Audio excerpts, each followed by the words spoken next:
నమస్కారం వి తెలుగు న్యూస్ కి స్వాగతం. హెడ్లైన్ చూద్దాం.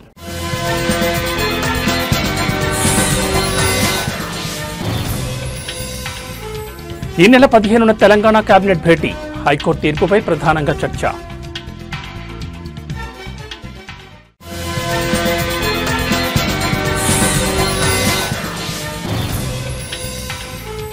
సిఐపై దౌర్జన్యం చేశారని పేర్ని నానిపై కేసు, మాజీ మంత్రి అనుచరులు 29 మందిపైన ఎఫ్ఐఆర్.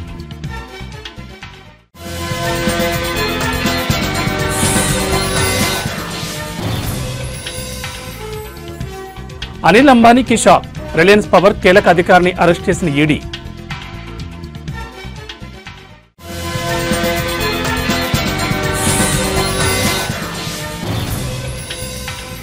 నోబెల్ శాంతి బహుమతి ప్రకటనపై వైట్ హౌస్ విమర్శ, ట్రంప్కు ప్రకటించకపోవడంపై అక్కసు. పాత రిజర్వేషన్ల ప్రకారం స్థానిక సంస్థల ఎన్నికలపై ముందుకు వెళ్లొచ్చని తెలంగాణ హైకోర్టు గత అర్ధరాత్రి ఆర్డర్ కాపీ విడుదల చేసింది. ఇప్పుడు రాష్ట్రంలో ఈ అంశం హాట్ టాపిక్ గా మారింది. 42% బీసీ రిజర్వేషన్లను అడ్డుకున్న హైకోర్టు 50% రిజర్వేషన్లు మించకుండా ఎన్నికలు నిర్వహించుకోవచ్చని స్పష్టం చేసింది. 42%లో బీసీలకు 25% రిజర్వేషన్ కేటాయించి మిగతా 17% జనరల్ కేటగిరీకి ఇవ్వాలని సూచించింది. దీనిపై తెలంగాణ ప్రభుత్వం ఇంతవరకు స్పందించలేదు. హైకోర్టు ఆదేశాలపై రాష్ట్ర ప్రభుత్వం తదుపరి నిర్ణయం ఏంటన్న దానిపై సర్వత్రా ఉత్కంఠ నెలకొంది. ఈ అంశంపై సర్కార్ సుప్రీంకోర్టుకు వెళ్తుందన్న ఊహాగానాలు వినిపిస్తున్నాయి. కాగా ఈ నెల 15వ తేదీన సీఎం రేవంత్ రెడ్డి అధ్యక్షతన తెలంగాణ కేబినెట్ భేటీ జరగనుంది. ఈ సమావేశంలో బీసీ రిజర్వేషన్ల అంశంతో పాటు హైకోర్టు తీర్పుపై కూడా మంత్రివర్గం చర్చించనున్నట్లు తెలుస్తోంది. మరోవైపు స్థానిక ఎన్నికల నిర్వహణపై రాష్ట్ర ప్రభుత్వం స్పష్టతనివ్వాలని ఎన్నికల సంఘం విజ్ఞప్తి చేయనున్నట్లు సమాచారం. తాజాగా హైకోర్టు జారీ చేసిన ఆర్డర్ కాపీపై ఎన్నికల సంఘం న్యాయ నిపుణులతో చర్చిస్తోంది.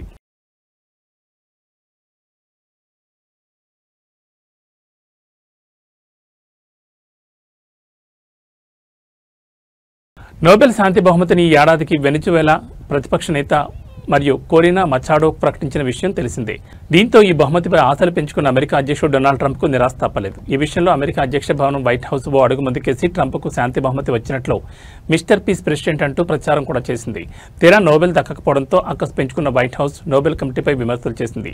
బహుమతి ప్రకటనను రాజకీయం చేశారని ఆరోపించింది. ఈ విమర్శలపై నోబెల్ కమిటీ తాజాగా స్పందించింది. నోబెల్ అవార్డుల ఎంపికకు ముందు అన్ని రకాలుగా పరిశీలన జరుపుతాం. అవార్డు అందుకోవడానికి అన్ని అర్హతలు ఉన్నాయని నిర్ధారించుకున్న తర్వాత ఎంపిక చేస్తాం. నోబెల్ ప్రైజ్కు ఎంపికలు ప్రధానంగా అభ్యర్థి చేసిన పనులను పరిగణలోకి తీసుకుని ఆల్ఫ్రెడ్ నోబెల్ వీలునామా ప్రకారమే అభ్యర్థులను ఎంపిక చేస్తామని పరోక్షంగా వైట్ హౌస్కు చురకలు వేసింది. నోబెల్ పీస్ ప్రైజ్ ఎంపికలను ఈ నియమాలనే పాటించామని స్పష్టం చేసింది. ఏటా నోబెల్ శాంతి బహుమతి కోసం తమకు వేలాదిగా దరఖాస్తులు వస్తాయని కమిటీ తెలిపింది. వాటన్నింటినీ పరిశీలించి నిజంగా శాంతి కోసం కృషి చేసిన వారిని బహుమతి కోసం ఎంపిక చేస్తామని, ఇందులో ఇతర అంశాలు ఏవీ ప్రభావం చూపబోవని స్పష్టం చేసింది.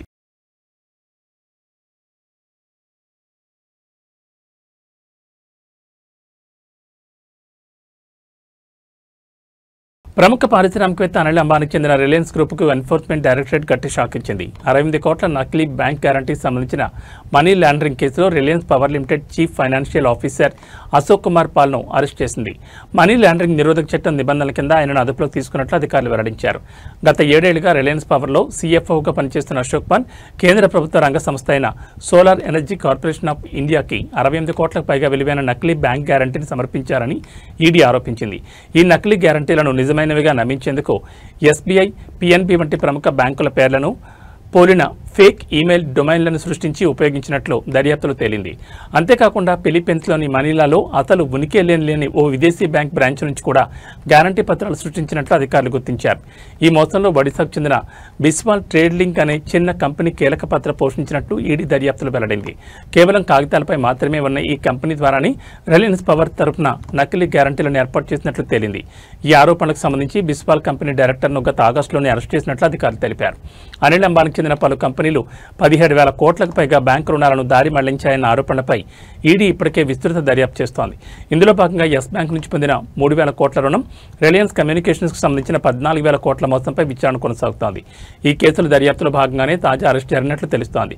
గతంలో ఈడీ అధికారులు అనిల్ అంబానీని కూడా విచారించిన విషయం తెలిసిందే.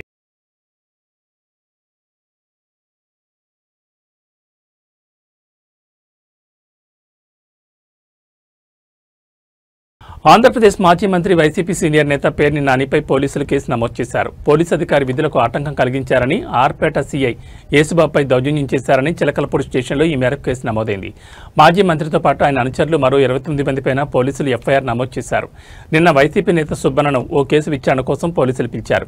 ఈ క్రమంలో అక్కడికి వెళ్లిన పేర్ని నాని సీఐ విధులకు ఆటంకం కలిగించడంతో పాటు హల్చల్ చేశారు. సీఐతో పేర్ని నాని గొడవకు దిగారు. మెడికల్ కాలేజ్ ధర్నా కేసులో తన అనుచరుని వేధిస్తున్నారని, విచారణ పేరుతో రోజు స్టేషన్కి పిలుస్తున్నారని ఆగ్రహం వ్యక్తం చేశారు. వైసీపీ మళ్లీ అధికారంలోకి రాగానే తానంటే ఏమిటో ఏపీ పోలీసులకు చూపిస్తానని పేర్ని నాని హెచ్చరించారు. ఈ ఉదంతానికి సంబంధించిన వీడియో సోషల్ మీడియాలో వైరల్గా మారడంతో తీవ్రంగా పరిగణించిన ఎస్పీ మాజీ మంత్రిపై కేసు నమోదు చేయాలని ఆదేశించారు.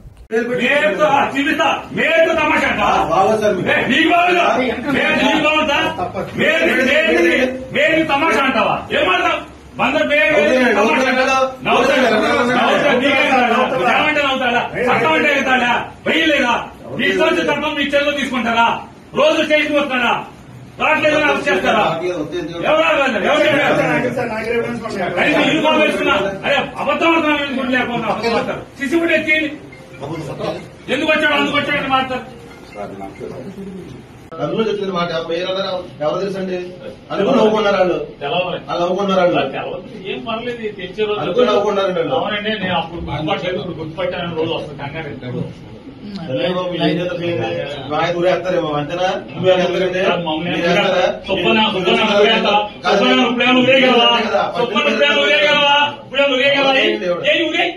మీ చాలా ఊరే సుబ్బన్ ఏం చేయగలం? ఏం ఊరేస్తామేంటి? ఏం చేయగలంట? ఉరేయగలవా? వారం రోజు సోమవారం దాకా జైల్లో పెడతారు. అంత మీరు చేసేది సబ్ జైల్లో పెట్టగలరు. అంత మీరు చేయగలిగేదా? ఉరేస్తారా? ఉరే చెప్తారు. గడువు ముగిసినా జరగకుండా నిలిచిపోయిన స్థానిక సంస్థల ఎన్నికల నిర్వహణకు హైకోర్టు మార్గం సుగమం చేసింది. బీసీలకు 42% రిజర్వేషన్లు కల్పిస్తూ ప్రభుత్వం జారీ చేసిన జీవో 9ను నిలిపివేసిన ధర్మాసనం పాత విధానం ప్రకారమే ఎన్నికలతో ముందుకు వెళ్లొచ్చని రాష్ట్ర ఎన్నికల సంఘానికి స్పష్టతనిచ్చింది. మొత్తం రిజర్వేషన్లు ఏ పరిస్థితిలోనూ 50% పరిమితిని దాటకూడదని తేల్చెప్పింది. ప్రభుత్వం ఇటీవల తీసుకొచ్చిన జీవో 9తో పాటు ఎన్నికల ప్రక్రియకు సంబంధించిన జీవోలు 41, 42లను సవాల్ చేస్తూ దాఖలైన పిటిషన్లపై ప్రధాన న్యాయమూర్తి justice Aparesh Kumar Singh, justice GM మొహియుద్దీన్లతో కూడిన ధర్మాసనం విచారణ జరిపింది. ఈ జీవోల కారణంగా రాష్ట్రంలో మొత్తం రిజర్వేషన్లు 67% చేరుకుంటాయని, ఇది సుప్రీంకోర్టు నిర్దేశించిన 50% పరిమితికి విరుద్ధమని పేర్కొంటూ వాటిపై మధ్యంతర ఉత్తర్వులు జారీ చేసింది. దీనికి సంబంధించిన పూర్తి ఉత్తర్వులు శుక్రవారం రాత్రి అందుబాటులోకి వచ్చాయి. సుప్రీంకోర్టు గతంలో రాహుల్ రమేష్ వాక్ కేసులు ఇచ్చిన తీర్పును ధర్మాసనం ప్రస్తావించింది. ట్రిపుల్ టెస్ట్ నిర్వహించే పరిస్థితి లేనప్పుడు దామాషా ప్రకారం కేటాయించిన సీట్లను ఓపెన్ కేటగిరీగా నోటిఫై చేసి ఎన్నికలు నిర్వహించవచ్చని ఆ తీర్పులో పేర్కొన్న విషయాన్ని గుర్తు చేసింది. ఇప్పుడు కూడా అదే విధానాన్ని అనుసరించి ఎన్నికలు జరపొచ్చని సూచించింది. అంతకుముందు ప్రభుత్వం తన వాదనలు వినిపిస్తూ ట్రిపుల్ టెస్ట్ కు అనుగుణంగానే కమిషన్ ఏర్పాటు చేసి నివేదిక ఆధారంగా రిజర్వేషన్లు కల్పించామని తెలిపింది. 50% పరిమితి అనేది కఠినమైన నియమం కాదని, ప్రత్యేక పరిస్థితుల్లో సవరించుకోవచ్చని వాదించింది. అయితే ఈ వాదనలతో ప్రాథమికంగా ఏకీభవించని ధర్మాసనం వికాస్ కిషన్ రావు కవాలి కేసులో సుప్రీంకోర్టు విధించిన 50% పరిమితిని ప్రభుత్వం అమలు చేయడంలో విఫలమైందని అభిప్రాయపడింది. స్థానిక సంస్థల ఎన్నికల షెడ్యూల్ను రాష్ట్ర ఎన్నికల కమిషనర్ రాణి కుముదిని ప్రకటించారు. దీనికి సంబంధించి మరింత సమాచారం మా ప్రతినిధి నాగేశ్వరాచారిని అడిగి తెలుసుకుందాం. నాగేశ్వరాచారి, స్థానిక సంస్థల ఎన్నికల షెడ్యూల్ వివరాలు ఏంటి? రాష్ట్ర ఎన్నికల కమిషనర్ దీనికి సంబంధించిన షెడ్యూల్ ప్రకటించారు. మొత్తం 5 విడతల్లో స్థానిక సంస్థల ఎన్నికలు నిర్వహించే విధంగా ప్రణాళిక ప్రకటించారు. 2 విడతలు ముందుగా ఎంపీటీసీ, జెడ్పీటీసీ ఎన్నికలు, ఆ తర్వాత పంచాయతీలకు, వార్డులకు ఎన్నికలు నిర్వహించాలని రాష్ట్ర ఎన్నికల కమిషనర్ నిర్ణయించింది. ఈ మేరకు షెడ్యూల్ ప్రకటించారు. మొత్తం 5 విడతల్లో ఎన్నికలు జరగనున్నాయి. వీటికి సంబంధించిన పూర్తి షెడ్యూల్ ను కూడా ప్రకటించారు. ముందుగా ఎంపీటీసీ, జెడ్పీటీసీ ఎన్నికలు 2 విడతల్లో నిర్వహించనున్నారు. ఆ తర్వాత పంచాయతీలకు 3 విడతల్లో వాటికి సంబంధించిన ఎన్నికలు నిర్వహించే విధంగా చేశారు. మొత్తం అంటే ఈ రోజు షెడ్యూల్ ప్రకటించారు. వెంటనే ఎన్నికల కోడ్ అమల్లోకి వస్తుందని రాష్ట్ర ఎన్నికల కమిషనర్ ప్రకటించారు. అయితే నోటిఫికేషన్ మాత్రం ఈ నెల 9వ తేదీన విడుదల చేయాలని ఎన్నికల కమిషన్ నిర్ణయించింది. ఈ నెల 8వ తేదీన హైకోర్టులో కూడా కేసు విచారణ ఉంది కాబట్టి దాని తర్వాతే ఎన్నికలకు వెళ్లాలని ఆలోచనతో దీన్ని ఈ విధంగా నిర్వహించారు. అయితే ఎంపీటీసీ, జెడ్పీటీసీ ఎన్నికలకు సంబంధించి ఈ నెల 9వ తేదీన అంటే అక్టోబర్ 9వ తేదీన మొదటి విడతకు సంబంధించిన నోటిఫికేషన్ రానుంది. అదే రోజు నామినేషన్ల ప్రక్రియ ప్రారంభిస్తారు. అదేవిధంగా రేపు 13వ తేదీన 2వ విడత ఎన్నికలకు సంబంధించిన షెడ్యూల్, అదే నోటిఫికేషన్, నామినేషన్ ప్రారంభం కాబోతున్నాయి.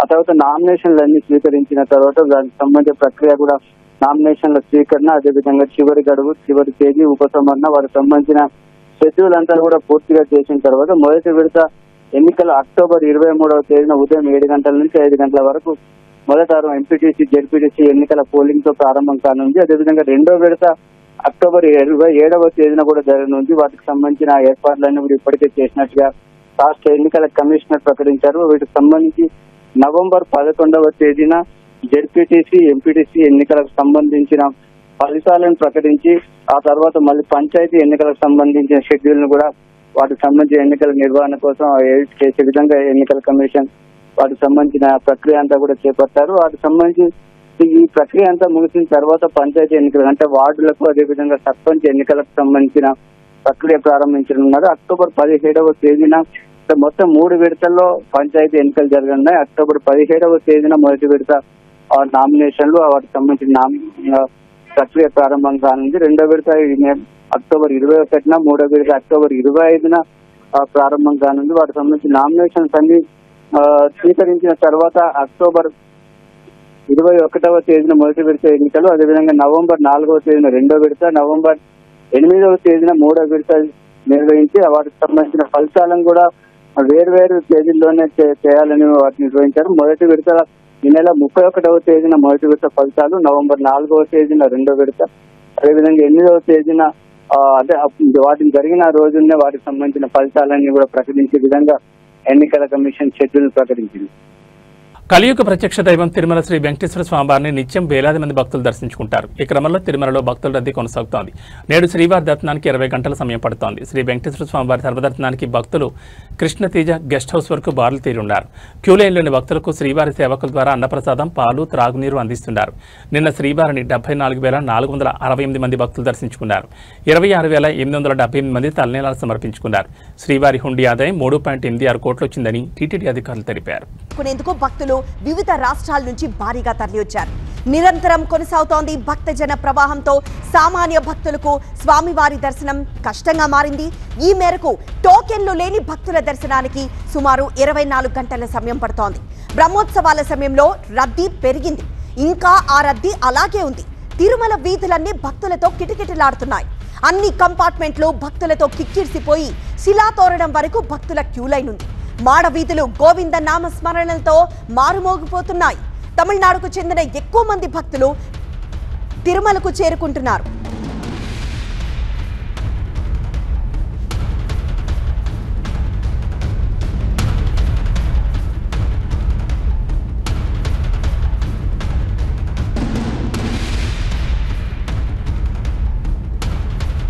శ్రీవారి సర్వదర్శనానికి 24 గంటల సమయం పడుతోంది. భారీ క్యూ లైన్లు కనిపిస్తున్నాయి. శిలాతోరణం వరకు భక్తుల క్యూ లైన్స్ కనిపిస్తున్నాయి. నిన్న శ్రీవారిని 74,881 మంది దర్శించుకున్నారు. 3.93 కోట్ల ఆదాయం వచ్చింది. తిరుమలలో ప్రస్తుతం భక్తుల రద్దీ ఇంకా కొనసాగుతోంది. దసరా తర్వాత కూడా ఈ రద్దీ ఇలానే కొనసాగుతోంది.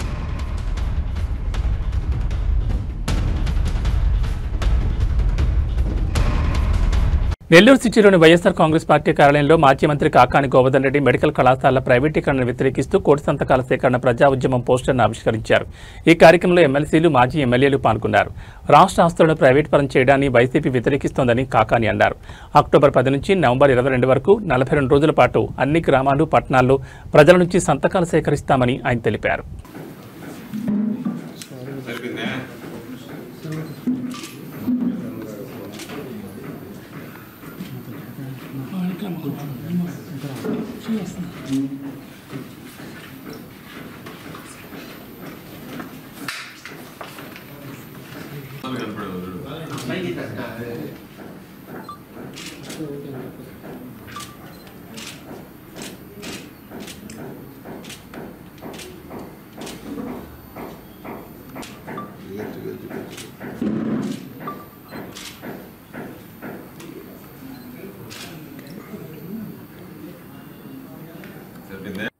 వైఎస్ఆర్ కాంగ్రెస్ పార్టీ అధ్యక్షుడు, మాజీ ముఖ్యమంత్రి వర్యులు, మా నాయకుడు శ్రీ వైఎస్ జగన్మోహన్ రెడ్డి గారి ఆదేశాల మేరకు రాష్ట్ర వ్యాప్తంగా కోటి సంతకాల ప్రజా ఉద్యమానికి ఈ రోజు నుంచి శ్రీకారం చుట్టి దానికి సంబంధించి ఒక కార్యాచరణ ప్రణాళిక రూపొందించుకొని దాని ప్రకారం గవర్నర్ గారి దగ్గరికి ఈ కోటి సంతకాలతో కూడినటువంటి ప్రజల నుంచి వచ్చినటువంటి వినతి పత్రాలు సమర్పించాలని చెప్పి ఒక వినూత్నమైనటువంటి కార్యక్రమానికి శ్రీకారం చుట్టడం జరిగింది. దానికి సంబంధించి ఈ రోజు నుంచి ఈ సంతకాలకు సంబంధించి సంతకాల సేకరణ కార్యక్రమాన్ని ప్రారంభిస్తున్నాం. అందులో భాగంగా ఈరోజు పోస్టర్ ఆవిష్కరించడం, నెల్లూరు జిల్లాకు సంబంధించి ఉదయగిరి నియోజకవర్గంలో లాంఛనంగా కూడా ఈరోజు ఆ కార్యక్రమాన్ని ప్రారంభించడం జరుగుతుంది. దాంతో పాటు ఈరోజు అక్టోబర్ 10వ తేదీ నుంచి నవంబర్ 22 దాదాపుగా 42 రోజుల పాటు గ్రామాలకు సంబంధించి అన్ని గ్రామాలలో గ్రామాలకు సంబంధించినటువంటి గ్రామ పంచాయతీలకు సంబంధించి అనుబంధంగా ఉన్నటువంటి గ్రామాల హ్యామ్లెట్స్ లో దానితో పాటు నగరాల్లో వార్డుల వారీగా ఈ కార్యక్రమాన్ని చేపడతాం. జిల్లాకు సంబంధించినటువంటి ఇన్ఛార్జీలు, శాసన మండలి సభ్యులు, ఇతర స్థానిక సంస్థల ప్రజాప్రతినిధులు అందరి ఆధ్వర్యంలో ఈ కార్యక్రమం 42 రోజుల పాటు అంటే అక్టోబర్ 10వ తేదీ ఈ రోజు ప్రారంభమైనటువంటి ఈ కార్యక్రమం నవంబర్ 22 వరకు కొనసాగుతుంది. అందులో భాగంగా నా మధ్యలో అక్టోబర్ 28వ తేదీన నియోజకవర్గ వారీగా ప్రజలకు సంబంధించి ఈ కార్యక్రమం చేపట్టడానికి ఉన్నటువంటి కారణాలని ప్రజలందరికీ కూడా తెలియజెప్పడానికి అక్టోబర్ 28వ తేదీన నియోజకవర్గ స్థాయిలో ర్యాలీలు నిర్వహిస్తాం. అదేవిధంగా నవంబర్ 12వ తేదీన జిల్లా స్థాయిలో ర్యాలీలు నిర్వహిస్తాం. నియోజకవర్గ స్థాయిలో ర్యాలీలు నిర్వహించి అక్కడ ఉన్నటువంటి ఆర్టీఓ కానీ లేదా తహసీల్దార్ గానీ ఎవరింటే వాళ్ళకి అక్కడ వినతి పత్రం ఇవ్వడం. నవంబర్ 12వ తేదీ జరిగేటువంటి కార్యక్రమంలో ఆ రోజు నవంబర్ 12వ తేదీన జిల్లా కలెక్టర్ గారికి ర్యాలీగా వెళ్లి వినతి పత్రం సమర్పించడం జరుగుతుంది. నవంబర్ 22 కల్లా ఈ కార్యక్రమం పూర్తి చేస్తాం అన్ని గ్రామాల్లో. నవంబర్ 23వ తేదీ నియోజకవర్గాల నుంచి ఆ సేకరించినటువంటి సంతకాలు దాదాపుగా 60,000 సంతకాలు ఒక్కొక్క నియోజకవర్గానికి లక్ష్యంగా పెట్టుకున్నాం. 60,000 సంతకాలు నియోజకవర్గాల నుంచి జిల్లాకు వస్తాయి. జిల్లా కార్యాలయానికి, జిల్లా కార్యాలయంలో వాటిని రిసీవ్ చేసుకున్న తర్వాత 24వ తేదీ జిల్లా కార్యాలయం నుంచి కేంద్ర కార్యాలయానికి పంపించడం జరుగుతుంది.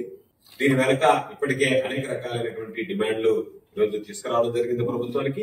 ఒక పక్క డిమాండ్ చేస్తున్నా, ప్రజలలో తీవ్రమైనటువంటి వ్యతిరేకత వస్తున్నా చంద్రబాబు ప్రభుత్వం మాత్రం వెనక్కి తగ్గకుండా ముందుకు వెళ్లేటువంటి పరిస్థితి. ప్రజలకు సంబంధించినటువంటి ప్రజా సొత్తు, ప్రజా సొమ్ము, ప్రజల హక్కు దాన్ని కొలగొట్టేటువంటి విధంగా ఈ రోజు కూటమి ప్రభుత్వం చంద్రబాబు నాయుడు ప్రవర్తిస్తున్నాడు. కాబట్టి వాటిని నిరసిస్తూ కార్యక్రమాలు చేపట్టాం. కాబట్టి కూటమి ప్రభుత్వం తప్పును ఒప్పుకోకుండా దానిని జగన్మోహన్ రెడ్డి గారు తీసుకొచ్చినటువంటి కాలేజీలను అమ్ముకుంటూ సొమ్ము చేసుకుంటూ జగన్మోహన్ రెడ్డి గారి మీద నిందలు వేయడానికి ప్రయత్నించడం అనేటువంటి దుర్మార్గం.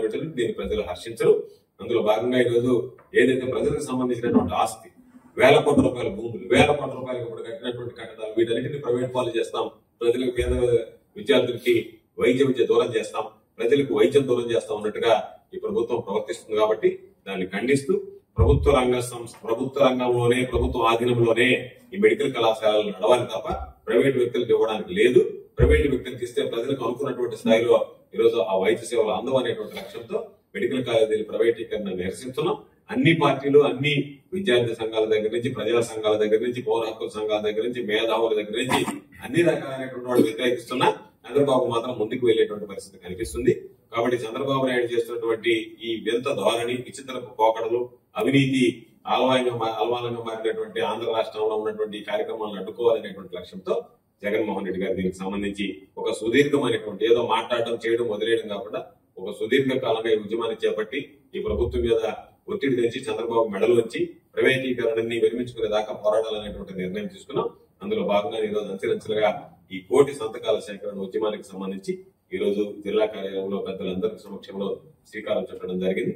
ఇదే విధంగా రాబోయేటువంటి రోజుల్లో వైఎస్ఆర్ కాంగ్రెస్ పార్టీ ప్రజల పక్షాన నిలబడి ప్రజలకు సంబంధించినటువంటి వాటిలో ప్రభుత్వం తీసుకున్నటువంటి ప్రజా వ్యతిరేక విధానాల పట్ల మా పోరాటం కొనసాగుతుంది.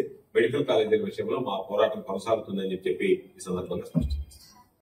ఆస్ట్రేలియా పర్యటనకు ముందు టీమిండియా స్టార్ బ్యాటర్ మాజీ కెప్టెన్ రోహిత్ శర్మ ప్రాక్టీస్ జోరుగా కొనసాగుతోంది. అభిషేక్ నాయర్ ఆధ్వర్యంలో శుక్రవారం నాడు సుమారు 2 గంటల పాటు అతడు సాధన చేశాడు. భారీ షాట్లాడాడు. ఈ క్రమంలో రోహిత్ కొట్టిన ఓ భారీ 6 దెబ్బకు బంతి వెళ్లి నేరుగా పార్కింగ్లో ఉన్న తన లంబోర్గిని కారు అద్దాలను బద్దలు కొట్టింది. అయితే శివాజీ పార్క్లో రోహిత్ శర్మను చూసేందుకు ఫ్యాన్స్ భారీగా తరలివచ్చారు. ప్రాక్టీస్ అయిపోయిన తర్వాత వెళ్లేందుకు రెడీ అవుతున్న అతడి దగ్గరకు చిన్నారి ఫ్యాన్ వచ్చేందుకు ప్రయత్నించాడు. కానీ రోహిత్ సెక్యూరిటీ ఆ పిల్లాన్ని ఆపేందుకు ట్రై చేశారు. ఇది గమనించిన హిట్ మ్యాన్ వారిపై ఆగ్రహం వ్యక్తం చేశాడు. ఈ వీడియో కూడా సోషల్ మీడియాలో వైరల్ అయింది. చివరికి ఆ చిన్నారితో రోహిత్ మాట్లాడారు. ప్రాక్టీస్ సెషన్లో రఘువంశీ సహా మరికొంతమంది ప్లేయర్స్ పాల్గొన్నారు. ఈ నెల 19వ తేదీన పెర్త్లో ఆస్ట్రేలియాతో జరిగే 3 మ్యాచ్ల వన్డే సిరీస్ స్టార్ట్ కానుంది. రోహిత్ శర్మ భారత్ తరఫున చివరిగా ఈ ఏడాది ఫిబ్రవరిలో ఛాంపియన్స్ ట్రోఫీలో మ్యాచ్ ఆడాడు.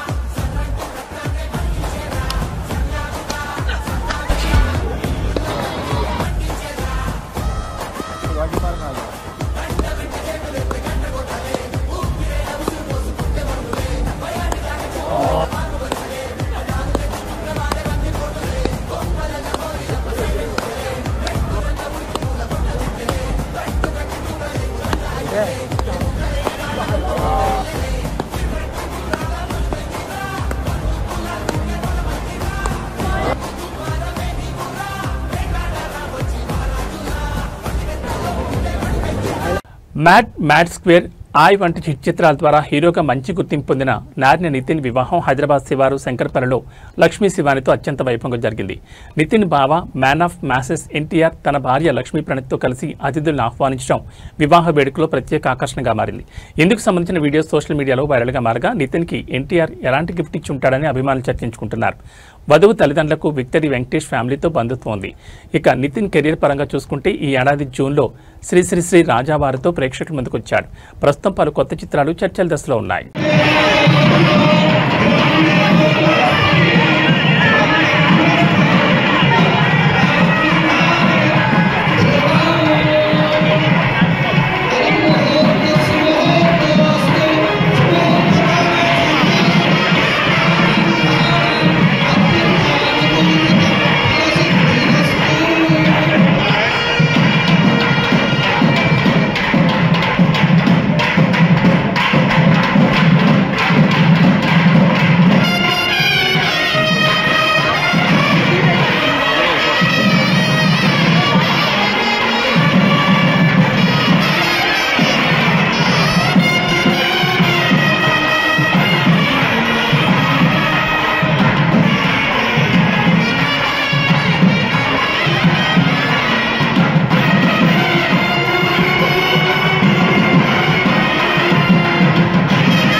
ఇవి బులెటిన్ విశేషాలు. మరో బులెటిన్లో మళ్ళీ కలుసుకుందాం. నమస్కారం.